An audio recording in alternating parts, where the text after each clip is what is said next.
Well, welcome back, everybody. This is Bruce from the Epic Experiment. We're back. We've got another week, another deck tech. This week, we're going back to monocolored. We're going to play our dear friend Alpharael Stonechosen. So, this is 3 black for a 3/3, and it is a legendary creature, human cleric with ward. Discard a card at random. Void. Whenever Alpharael attacks, if a non-land permanent left the battlefield this turn, or a spell was warped this turn, defending player loses half their life rounded up. So this deck is kind of cool. I like it because this deck is, if you play it as the commander with Alpharael, your opponents are going to be thinking you're going to be looking to sacrifice things, attack with Alpharael, and dome them for a million. And what's really happening here is there's actually a secondary sub package of stuff in here that we're going to talk about towards the end. That is going to be, it's a whole different line than that you can just sort of stick in a mono black deck that is going to allow you to do some really cool things. But Alpharael on his face wants you to have things leave the battlefield, so when you attack, you can make them lose a lot of life. All right, so let's go through what's in this deck. All right, let's start with our ramp package because that's usually where we start. So we have a Sol Ring. Nothing exciting about a Sol Ring, but we got a Sol Ring. Okay. Then we got a Mind Stone. Mind Stone seems good. Okay. We have a Leaden Mirror. Leaden Mirror is a little artifact that costs 2, and you tap it to add a black. So it's interesting. I like the fact that it actually taps for a black, which is a little bit tricky at times. Then we have the Darkness Crystal. So 2 black for a legendary artifact. Black spells you cast cost 1 less to cast. If a non-black creature an opponent controls would die, instead exile it and you gain 2 life. And then 4 black, tap, put target creature card exiled with Darkness Crystal onto the battlefield, tapped under your control, with 2 additional +1/+1 counters on it. I don't think that last ability is particularly relevant, although it could be kind of cool. I like it for the graveyard hate to make sure that your opponents don't just be able to stock up their yard. Okay. Then for ramp package, we've got some other toys over here that are lands that are potent. So you got Nykthos Shrine to Nyx, Cabal Stronghold, and Cabal Coffers, which these 3 cards alone end up pushing the price tag of this deck up quite a bit. But these are really powerful effects, but they're going to create an awful lot of mana for you. All right, so if you're not familiar, Cabal Coffer says 2 in a tap, add black for each swamp you control. Stronghold is similar, 3 in a tap to add black for each swamp you control. These are similar in many respects. Nykthos is 2 in a tap, choose a color, add mana to your mana pool of mana of that color type equal to your devotion to that color. So if you have a lot of black mana pips on the battlefield, then Nykthos is going to make you a lot of mana. All 3 of these lands have capacity to make you lots of mana, meaning you can power out your big spells that are going to be running around. Then we got some protection for our commander. We have Lightning Greaves, we have Swiftfoot Boots, and a Mask of Avacyn. So Mask of Avacyn grants your thing hexproof, Air Shoes grants your thing hexproof and haste, and Lightning Greaves gives your thing haste and shroud. All right, these two, the Lightning Greaves and the Swiftfoot Boots are like staples in almost every deck. These are from a secret lair if you're interested in them, but you can get them for far different prices if you want. All right, so that's the artifacts of the deck. All right. Now, Alpharael wants me to go and have things leave the battlefield. So let's talk about our sacrifice package that we're going to be running. All right, so our sacrifice package and things that are going to allow us to sack stuff and trigger that void clause on Alpharael. So we have a Nantuko Husk. 2 in a black, sacrifice a creature, Nantuko Husk gets +2/+2 until end of turn. This is like just a simple little common that is going to allow you to have a free sacrifice outlet. So whenever you happen to need it, it's there. All right. We have Undercity Scrounger. So 2 in a black, create a treasure token, activate only if a creature has died. So when you sacrifice something to Nantuko Husk, you can tap it to make a treasure, help you ramp a little bit. Lightless Evangel. 1 black for a 2/2. Vampire Cleric. Whenever you sacrifice another creature or artifact, put a +1/+1 counter on this creature. Sure, seems good. Dogged Detective. 1 in a black for a 2/1. When Dogged Detective enters the battlefield, surveil 2. When an opponent draws their second card each turn, you may return Dogged Detective from your graveyard to your hand. All right, so you're going to get this back to your hand. So you sacrifice it to something like the Nantuko Husk to trigger the Void on Alpharael, and you're going to be able to get it back fairly regularly. Bloodghast is another regular target. So black for a 2/1. This creature can't block. This creature has haste as long as this opponent's life total is 10 or less. Has landfall. Whenever land you control enters, you may return this card from your graveyard to the battlefield. So what you do with this is that you sacrifice it to something so Alpharael's Void is triggered, and then you can then return it by having played a land. All right, Virus Beetle, another one. So 1 and a black for a 1/1. When Virus Beetle enters the battlefield, each opponent discards a card. All right, so this is just a good target just to get rid of. You're happy to see it go. It has an effect on the way in. Fairy Dream Thief, a single black for a 1/1 with flying. When it enters the battlefield, it surveils. Then 2 and a black, exile Fairy Dream Thief from your graveyard. You draw a card and you lose 1 life. Again, something else is pretty cheap, pretty easy to sacrifice to an Nantuko Husk or something else. Timeline Color, black for a 2/2 with haste. You may cast this card from your graveyard using its warp ability and a single black and pay 2 life, and you can warp it. All right, so it comes in, you can replay it again, sacrifice it to something, trigger the Void on it, and then away we go. We have Forsaken Miner. The Forsaken Miner is another one that comes back regularly. So it's a 2/2 that can't block for a single black. Whenever you commit a crime, you can pay black. If you do, return Forsaken Miner from your graveyard to the battlefield. This is a bit of like a combo card in some builds, and this one it's just a bit of a value piece, but it just keeps recurring. And then we have a Grave Titan. So 4 black for a 6/6 with Death Touch. Whenever Grave Titan enters the battlefield or attacks, create 2/2 black zombie creature tokens. This is just, the tokens are just exactly what you kind of want to see sacrificed. All right, then elsewhere in this deck, to help us get to the sacrifice business, have things disappear, we got a bunch of abilities that let us draw cards. So Village Rites, for instance, is a great example. Single black for an instant. As no cost to cast a spell, sacrifice a creature, draw 2 cards. Well, drawing cards and sacrificing things is exactly what Alpharael is asking you to do. All right, so you keep your hand full, and draw a bunch of cards. We have an Ayara, first of Locthwain. So black for a 2/3 legendary creature, Elf Noble. Whenever Ayara, first of Locthwain, or another black creature enters the battlefield under your control, each opponent loses 1 life and you gain 1 life. And then tap, sacrifice another black creature, draw a card. All right, this is really good for us because we can tap it, make things disappear. It also helps push up our life total, which sometimes you're going to see where it can get dicey if we're not careful. Vampiric Rites, single black for an enchantment, 1 and a black, sacrifice a creature, you gain 1 life, you draw a card. Okay, same idea, make something disappear so you can then turn around and trigger it, trigger Alpharael. Tevesh Zat, Doom of Fools, 4 and a black for a 4 loyalty planeswalker, Zat, +2, create 2 0/1 black, throw creature tokens. Okay, tokens, perfect to sacrifice, +1. You may sacrifice another creature or a planeswalker. If you do, draw 2 cards, then draw another card if the sacrifice permanent was a commander. And then -10, gain control of all commanders. Put all commanders from the command zone onto the battlefield under your control. All right, so I'm really using it for the first 2 abilities. Make the tokens, sack the tokens, trigger Alpharael, so I can lean into that part of my strategy. Altar's Reap, 1 and a black, instant. As initial cost to cast Altar's Reap, sacrifice a creature, draw 2 cards.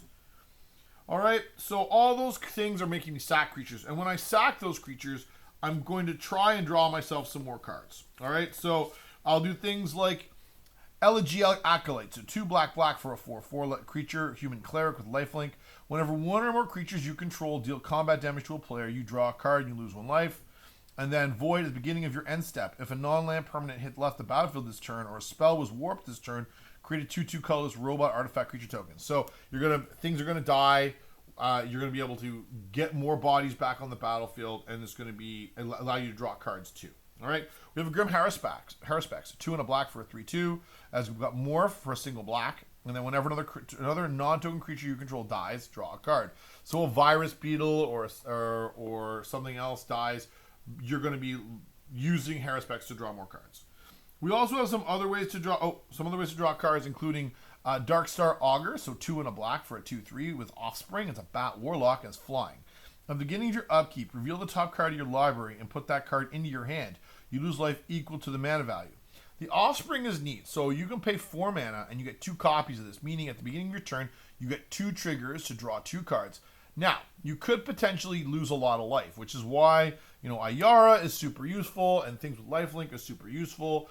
but you're looking for the cards. All right, so it's kind of like a dark confidant in that effect.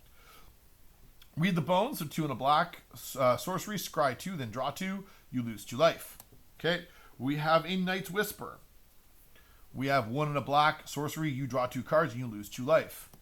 Okay, then we have a Phyrexian Arena, so 1 black for an enchantment at the beginning of your upkeep, you draw a card, and you lose 1 life. This was a big deal, I would have said 10 years ago. Now it's just another value piece you put in your deck. Then we have Necrologia, so 3 black, instant. Play Necrologia only during your end step. As additional cost to cast Necrologia, pay any amount of life. Draw cards equal to the life paid this way. This card, I think, is very, very powerful. So the text on it is very reminiscent to Necropotence or Necrodominance, where you can pay any amount of life and you can then draw a whole mess of cards. So you got to be a little bit careful with it. You don't end up committing too much life to it.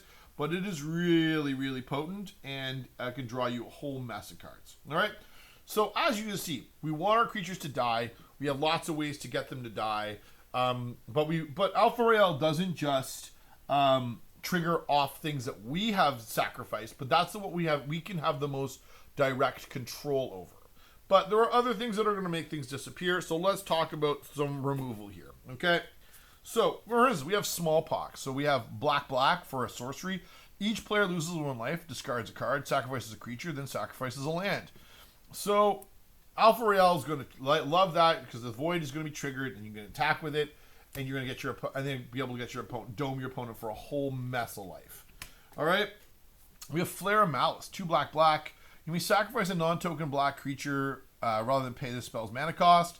Each opponent sacrifices a creature or a planeswalker with the greatest mana value among creatures or planeswalkers they control.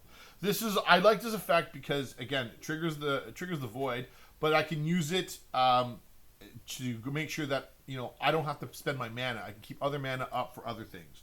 This is another one that's in the same vein. So Force of Despair. So 1 black for an instant. If it's not your turn, you may exile a black card from your hand rather than pay this card's mana cost. Destroy all creatures that enter the battlefield this turn. This is a really good way of making sure that a token deck just gets housed. They make a bunch of tokens or they pop off, and then you can go and get them. So that's pretty good. Now, you got to watch out that they don't go and do something with an Impact Tremors or some other effect. But if they're looking to make a whole bunch of tokens for value purposes, then you can go and, at the end of the turn before you untap, just zap them all and make sure they all go away. March of Wretched Sorrow. So X and a black, an instant. As initial cost to cast a spell, you may exile any number of black cards from your hand. The spell costs 2 less to cast for each card exiled this way. March of Wretched Sorrow deals X damage to target creature or planeswalker, and you gain X life. Again, padding our life total is pretty crucial. Heartless Act. So this is a great 2-mana removal spell. Destroy target creature with no counters on it, or remove up to 3 counters from target creature. Usually it's just zap a thing with no counters on it and make it go away. We have a Toxic Deluge. So this is a board wipe of 2 and a black. Additional cost to cast a spell, pay X life. All creatures get -X until end of turn. All right. So again, lifelink is important because we're actively trying to pay life to remove things. This is a great one to go and kill a whole bunch of things without much issue. Withering Torment. So 2 and a black. Destroy target creature or enchantment. You lose 2 life. As someone who is playing mono black, you may find that enchantments are problematic. At least Withering Torment gives you an answer so you can try and address it. All right. We've got Go for the Throat. 1 and a black. Destroy target non-artifact creature. Okay. Seems good. We have a Tragic Slip. Okay. Since I am actively trying to have things die, particularly things on my own board that I can control, Tragic Slip is -13 almost assuredly. You may notice there's a trend in a lot of my decks where I run Tragic Slip because I think it's a really efficient way, and I do enjoy sacrificing my own creatures, so the morbid is often triggered. All right, we have Arch Enemy Charm.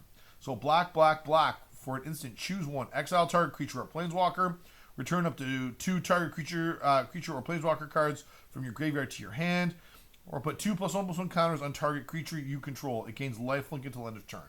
All right. So I can go and Raise Dead if I want to. Usually it's a removal spell. I have never used it for the lifelink clause, but I guess we could. We have a Dread Return. Actually, that should go in this pile. We'll get that in a second. And then Rankle's Prank. So 2 black, black. Sorcery, choose 1 or more. Each player discards 2 cards. Each player loses 4 life. Each player sacrifices 2 creatures. So you're going to pretty well make sure that the board gets wiped there.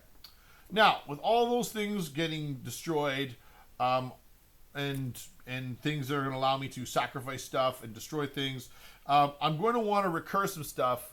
Let's talk about how we recur things. We have a Dread Return. So 2 black, black, return target creature card from your graveyard to the battlefield, and flashback, sacrifice 3 creatures. So let's imagine I have a valuable creature card that's in my graveyard. I would like it back. Dread Return is a fantastic way to do it. And once I've cast it the first time, if I need to go in, re-trigger it, I can do so, which is going to be perfect for Alpharael to make sure that that void is turned on. Scourge of Eternity. This is one from Edge of Eternity, which I think people have overlooked.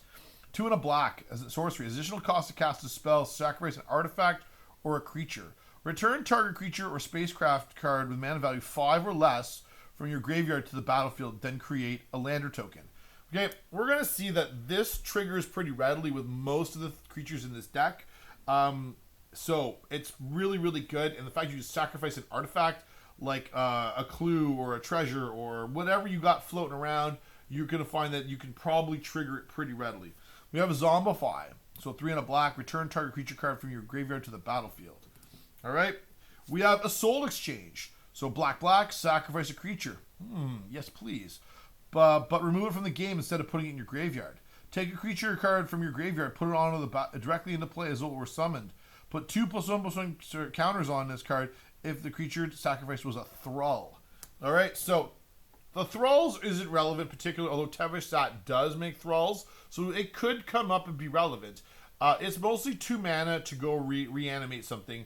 And you don't lose the life points on it, right? Because you sacrifice a creature, which I already kind of want to do with Alpharael, and then get my valuable piece back. And then a Whip of Erebos, so 2 black, black, creatures you control have lifelink. This is an artifact. And then 2 black, black, return target creature card from your graveyard to the battlefield. It gains haste. Exile at the beginning of your next end step. If you would leave the battlefield instead, exile it instead, putting it in instead of anywhere else. Activate this ability only in time you can cast a sorcery. So if I have a really valuable creature in my graveyard, I can go and get it back by using my Whip of Erebos. All right. So what are some of the bigger targets that I have in this deck that I can go and get? All right. So for starters, I have an Ob Nixilis, the Fallen. So 3 black, black for a 3/3 legendary creature demon. All right. Whenever a land you control enters the battlefield, you may have target player lose 3 life. If you do, put 3+1/+1 counters on Ob Nixilis. So when I play lands, Ob Nixilis grows. It's 5 mana, so that Scourge of Eternity comes back, can target it. Away we go. Shakedown Heavy, so 2 and a black for a 6/4 with menace. It's an Ogre Warrior. Whenever Shakedown Heavy attacks, defending player may have you draw a card. If they do, untap Shakedown Heavy and remove it from combat. Okay, this is really just reads 3 mana, attack with a 6/4, and probably draw a card because no one's really keen on just getting whacked for 6 because that piles up pretty quick. We have a Dothi Voidwalker, so black, black for a 3/2 with Shadow. If a card would be put into an opponent's graveyard from anywhere, instead exile it with a void counter on it. Tap, sacrifice this creature, choose an exile card an opponent owns. With a void counter on it, you may play it this turn without paying its mana cost. Again, more graveyard hate, very effective, good tool. Starscream Power Hungry, so 3 and a black for a 2/3. You can also cast it on the other side. We'll talk about that side in a second. With flying, whenever you draw a card, if you're the monarch, target opponent loses 2 life. Whenever 1 or more creatures deal combat damage to you, convert Starscream. Okay. And then on the other side, we have Starscream Seeker Leader. So this is the living metal side of it. You can play that side for 2 and a black for flying with flying, menace, and haste. Whenever Starscream deals combat damage to a player, if there is no monarch, that player becomes the monarch. Whenever you become the monarch, convert Starscream. So this introduces the monarch to play, which I really enjoy as a mechanic, but also it can punish card draw, which is kind of something I like to do a lot. And if I could draw a bunch of cards, my opponents are going to take a bunch of damage. All right, we have Massacre Worm, so 3 black, black, black for 6/5. Massacre Worm enters the battlefield. Creatures your opponents control get -2/-2 until end of turn. And then whenever a creature an opponent controls dies, that player loses 2 life. that is probably going to wipe the board clear, meaning your Alpharael is going to be clear to attack, generally speaking, and it doesn't even die to the Massacre Worm. The best part about Massacre Worm is the 3 black mana pips, so that your devotion to black is huge. We have Crick, Son of Yawgmoth, so 4, and then 3 Phyrexian black mana. And then lifelink, for each black in a cost, you may pay 2 life rather than pay that mana. Whenever you cast a black spell, put a +1/+1 counter on Crick, Son of Yawgmoth. So the fact that this has lifelink is good. Everything in the deck is mono black, meaning Crick is going to allow you to really cheat out, pour out a lot of creatures or spells pretty rapidly. You know, you're going to pay a bunch of life, which is a bit of an issue, but the deck has enough ways to recoup that. Then we've got Ulamog, Ceaseless Hunger. This is 10, and if you hit this off the Dark Star Augur, you're going to be very sad. But anyway, when you cast Ulamog, Ceaseless Hunger, exile 2 target permanents. Has Indestructible, and whenever Ulamog attacks, defending player exiles the top 20 cards of his or her library. That is just a really big insurance that I can, if I get to that point, I cast something massive and away we go. And then last but not least, we have a Grey Merchant of Asphodel. So 3 black for a 2/4. And Gary is your best friend because it says your opponents lose life equals your devotion, and you gain the amount of life lost this way. So if devotion is 8, each of your opponents lose 8 life, but you gain 24. Okay, we have a few other pieces that are floating around in this deck. All right, first off, we've got Bloodchief Ascension. Single black for an enchantment. At the beginning of each end step, if an opponent lost 2 or more life this turn, you may put a quest counter on Bloodchief Ascension. Whenever a card is put into an opponent's graveyard from anywhere, and Bloodchief's Ascension has 3 or more quest counters on it, you may have that player lose 2 life. If you do, you gain 2 life. Okay, a little bit of life gain is pretty handy. It's really not the primary focus of the deck, although it can do it. We have a Revel in Riches. So 4 and a black. Whenever a creature an opponent controls dies, create a colorless treasure token with tap, sacrifice this artifact, add 1 or more 1 mana of any color to your mana pool. So making treasures, always good. At the beginning of your upkeep, if you control 10 or more treasures, you win the game. Cool, I guess. It cost me very little to put it in. I'm looking to kill things anyway, left, right, and center, so it sounds good. We have a Kozkin Falls. This one's kind of interesting. 2 black for an enchant world. During your upkeep, tap target untapped creature you control or bury Kozkin Falls. No creature can attack you unless its controller pays an additional 2 whenever that creature attacks. Okay, so that is a Ghostly Prison effect in black. That's before the color pie was really sussed out, and it's kind of neat to run it. I'm kind of a big fan. And then we have Liliana Vess. So 3 black for a 5 loyalty planeswalker. Target player discards a card for +1. -2, search your library for a card, then shuffle your library and put that card on top of it. And then -8, put all creature cards from all graveyards onto the battlefield under your control. This just really reads like -2 tutor something. If you can protect it, you get 2 tutor effects. Okay, let's talk about a few other little pieces that are kind of fun. So we have Maha and we have Erebos. So Maha is Feather's Knight, 3 black for a 6/5. Flying, trample, ward, discard a card. Creatures your opponents control have base toughness 1. Okay, so that shrinks everything down to manageable size, but Erebos is going to love this. So 3 and a black for a 5/6 legendary enchantment creature god with indestructible. As long as your devotion to black is less than 5, Erebos isn't a creature. Whenever another creature you control dies, you may pay 2 life. If you do, draw a card. Notice that has no stipulation about spending mana for it. All right. So if I sack a creature to Nantuko Husk or to a Village Rites or whatever, I can just pay 2 life, draw a card. I think that is great because I don't want to commit the mana to it. Now, with Maha in play, Erebos also says 1 and a black, sacrifice another creature. Target creature gets -2/-1 until end of turn. So anything your opponents control is going to be 1 power, 1 toughness. Erebos can let you turn any of your creatures into fodder to go and kill things. And then when you sacrifice a creature, you pay 2 life, you draw a card. So these play really beautifully together and are just going to make your opponent's life very, very miserable. The Erebos is very difficult to deal with.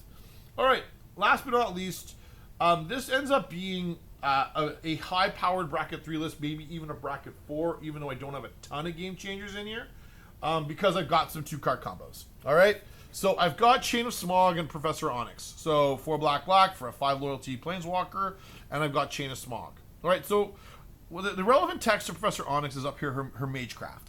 Whenever you cast or copy an instant or sorcery spell, each opponent loses 2 life and you gain 2 life. And then +1, you lose 1 life. Look at the top 3 cards of your library, put 1 of them in your hand and the rest in your graveyard. -3, each opponent sacrifices a creature with the greatest power among creatures that player controls. And -8, each opponent may discard a card. If they don't, they lose 3 life. Repeat this process 6 more times. So I'm not really playing it for the -8. Maybe the -3 or the +1 if I'm looking to draw some advantage of it. But Chain of Smog with this results in an infinite combo where I can use Chain of Smog because it says target player discards 2 cards from his or her hand. That player may copy this spell and may choose a new target for that copy. So what you're going to do is with Professor Onyx in play, you're going to cast Chain of Smog and target yourself. You're going to discard your 2 cards, and then you can choose to make a copy of it. And you can continue to try and target yourself and try and cast or discard cards from your hand until even if you have no cards in hand, it doesn't actually care. All it cares is that you're trying to discard 2 cards. And so you can do this infinitely until each of your opponents have lost enough life through Professor Onyx that they have lost the game. So this is a 2-card combo that if you can assemble is kind of gross. Now Chain of Smog is also really interesting just to cast all on its own. I cast this into a table and proceeded to watch my entire table discarded every card in hand. So everybody ended up in top deck mode, which is kind of an interesting side effect of that one too. Lastly, we have the combo that is a pretty powerful combo and is assembled elsewhere. So we have Bolas' Citadel, Aetherflux Reservoir, and Sensei's Divining Top. Okay, so Bolas' Citadel, so 3 black for legendary artifact. You may look at the top card of your library anytime. You may play lands and cast spells from your library, from the top of your library. If you cast a spell this way, pay life equal to its mana value rather than pay its mana cost. Tap, sacrifice 10 non-land permanents, each opponent loses 10 life. Okay, I'm never using this to sacrifice stuff. I'm just going to look to cast the top of my deck. All right, then with Sensei's Divining Top and Aetherflux Reservoir, so top is 1 mana, and then it's an artifact. 1, look at the top 3 cards, put them back in any order. Or tap, draw a card, then put Sensei's Divining Top on top of its owner's library. So if there's something on top of your library, you can tap this, put it back into play, or put it back on top and draw the card on the top, put it back on top of your deck, and then Bolas' Citadel is going to see it. You can play it again for 1 life, and now allows you to move past lands and strip the top of your library. Aetherflux Reservoir, 4 mana for an artifact. Whenever you cast a spell, you gain 1 life for each spell you've cast this turn. Pay 50 life. Aetherflux Reservoir deals 50 damage to any target. So if you keep putting the top on top of your deck and keep putting recasting it with Bolas' Citadel, Aetherflux Reservoir is going to count it, and every time you play it's going to be 1 life, then 2 more life, so that's 3, and then the 3rd time it's 6 life, and then the 4th time it's 10, and eventually you're going to get up to a high enough life total that you can just use Aetherflux Reservoir to dome your opponents and have them die. Alright, so, and then the reason Gwenom fits in with this is Gwenom has the same text on Bolas' Citadel, but you on a creature and you need to attack with it in order to get the trigger. So if you don't have the Bolas' Citadel in play, if you can get Gwenom into play and attack with it, you can go through the same loop. Alright, so I would put this deck at being a high bracket 3 because of the infinite combos, it verging on a bracket 4. Now the reason I don't call it a true bracket 4 is because I'm not playing all the ritual effects to go and power out my stuff as quickly as I can, because I'm still trying to mask the fact that this deck has these combos in it by using Alpharael. So it's a bit of a secret commander sort of vibe, where really I want to play the Gwenom or the Bolas' Citadel to secure my win.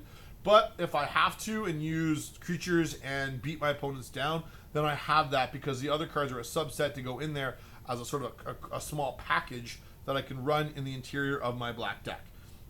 What it does do is it creates an infinite combos that your opponents, some opponents may not be totally excited to play against. All right, so you have to be judicious about where you're trying to run this one out. But it is definitely, a higher power level deck. It is a little glass cannon-y, but and I don't run a lot of tutors, but hopefully there's enough card draw that you can draw enough cards through to find the pieces you're going to need. And I was able to draw through what I needed to get my win the other night by virtue of sacrificing enough creatures to Vampiric Rites and Village Rites to draw me enough cards. Sometimes Erebos is also a great tool as well. So that's the deck. It's a lot of fun. It's a little bit more on the expensive side because the Nykthos, the Cabal Coffers, the Cabal Stronghold, the Aether Flux Reservoir, like these sorts of cards tend to have a higher price tag because they are well understood to be combo pieces. You could just play it for the Alpharael and the sack and the attack with a Void Trigger on the stack, which would all be fine. But this is kind of my take on being a mono black commander. I really enjoy it. I think it's a lot of fun. And if you want to check out the list, you can do so down below. You can see all the cards that are in the list and see for yourself. If you like what you hear on the show or on the channel each week, please like and subscribe. Help us build a following here on YouTube. We've had a number of people join us in the last couple of weeks, which is fantastic. We'd love to have a few more. And if you like comments and leave things, I try to answer them as well, so you guys can ask questions. And additionally, if you want to check out the podcast, you can check out our content on the podcast each week. And it's available in the show notes down below as well. All right, that's Bruce from the Epic Experiment signing off for Alpharael Stonechosen. Hope you have yourselves a great week. We'll talk to you again soon. Peace.